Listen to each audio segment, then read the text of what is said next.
Hello and welcome to the fourth Microsoft Visual Basic 2008 tutorial.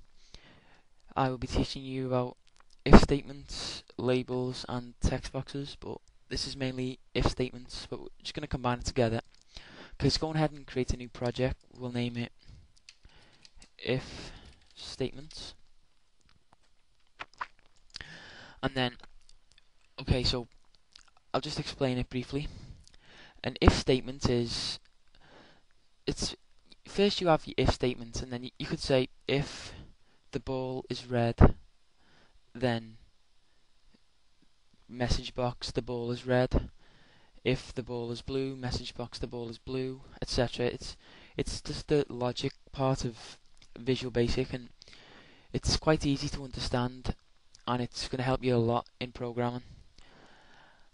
So the example here I'm going to use is quite advanced for anyone who is new to Visual Basic, so just try and follow it along.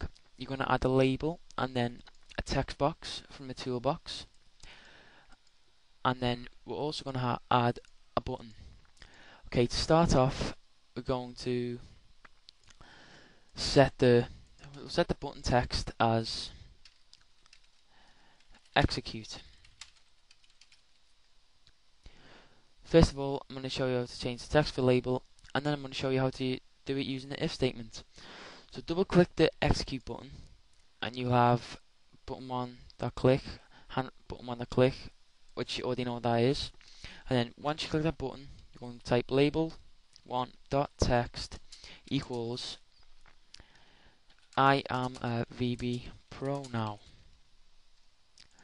So basically what this is going to do is when you click button 1, it's going to change the text of label 1 to I am a VB Pro now.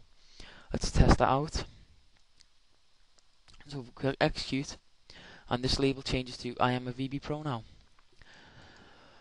Okay, now we're going to use a advanced if statement. We're going to delete this here,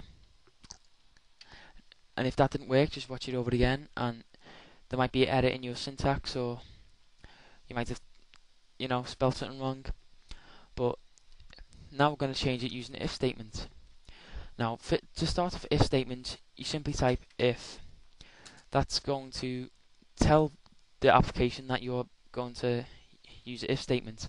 Now you have to type, well, if what? You need to decide what you want the program, what has to be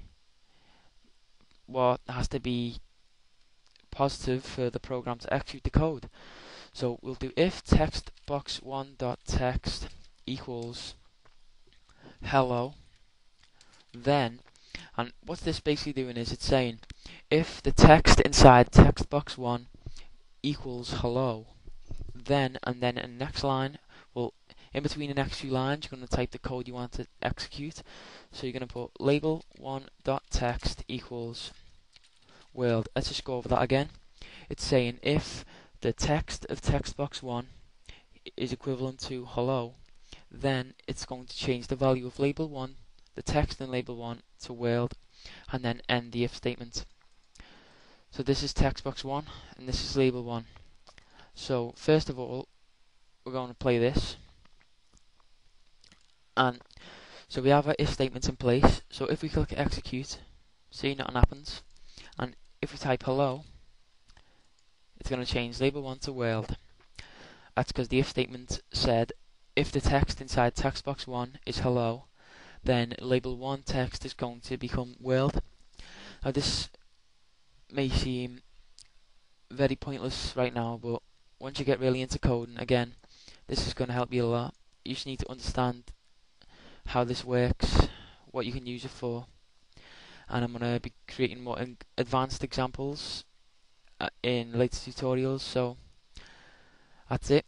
Please comment with any suggestions if you have any questions, or if you want to request a tutorial, and also rate the video and subscribe to the channel for more tutorials.